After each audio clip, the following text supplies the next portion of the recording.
अस्सलाम वालेकुम दोस्तों, आज हम सीखेंगे सिनेमैटिक टेक्स्ट इंट्रो। सबसे पहले इनशॉट खोलेंगे। इनशॉट खोलने के बाद ये वीडियो वाला ऑप्शन सेलेक्ट करेंगे। यहाँ पर न्यू प्रोजेक्ट सेलेक्ट करेंगे। इसके बाद ब्लैंक वाला पेज सेलेक्ट करेंगे। ये ब्लैंक जहाँ पर दिखा है इसको सेलेक्ट करेंगे। सेलेक्ट करने के बाद ये इंटरफेस हमारे सामने खुलेगा। यहाँ पर हमने करना क्या है, टेक्स्ट लिखना है। ये टेक्स्ट वाला ऑप्शन सेलेक्ट करके यहाँ पर हम लोग टेक्स्ट लिखेंगे। अब टेक्स्ट हम लोग लिखेंगे जो भी आप टेक्स्ट अपने वीडियो पर या अपने पिक्चर पर लगाना चाहती हो। मैं यहाँ पर वेलकम लिखता हूँ। वेलकम मैंने यहाँ पर लिख लिया। अब इसको थोड़ा बड़ा करेंगे। बड़ा करने के बाद इसको साइड पर लाएंगे। साइड पर लाने के बाद ओके करेंगे। फिर ये सितारे वाला ऑप्शन ओके करेंगे। इस पर एक बार क्लिक करेंगे, ये ओके हो गया।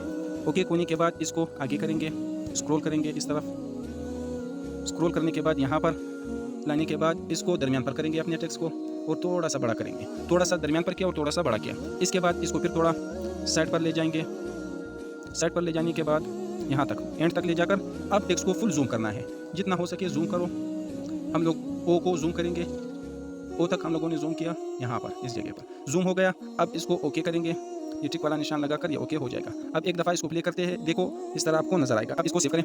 ये एक्सपोर्ट लिखा है ऊपर, ये एक्सपोर्ट, ये जो ऊपर एक्सपोर्ट लिखा है इस पर क्लिक करेंगे। क्लिक करने के बाद ओके एक्सपोर्ट पर क्लिक करेंगे। वीडियो सेव, वीडियो जो सेव होगी। अब फिर इनशॉट को खोलना है। ये वीडियो वाला आइकन सेलेक्ट करना है। न्यू पर आना है। न्यू पर आने के बाद यहाँ पर कोई भी तस्वीर आपने सेलेक्ट करना है जो इंट्रो के लिए आप मुंतखब करते हैं। अब हमने ये वाला वीडियो सेलेक्ट किया है। आप भी अपनी मर्जी से कोई वीडियो पिक आप सेलेक्ट कर सकते हैं। अब क्या करना है, अब अगला स्टेप ये है कि आपने PIP वाला ऑप्शन सेलेक्ट करना है। PIP वाला ऑप्शन, ये वाला ऑप्शन PIP जहाँ पर लिखा है PIP पर क्लिक करके आपने टेक्स्ट वाली वीडियो जो आपने पहले से सेव किया था उसी को सेलेक्ट करना है। ये आ गया आपके सामने है जो हम लोगों ने सेव किया था। अब इस पर एक दफ़ा क्लिक करेंगे। क्लिक करने के बाद इसको बड़ा करेंगे ताकि पूरे स्क्रीन पर आ जाए। पूरे स्क्रीन पर आ गया। पूरे स्क्रीन के आने के बाद आपने क्या करना है कि इसको इस तरफ जाना है।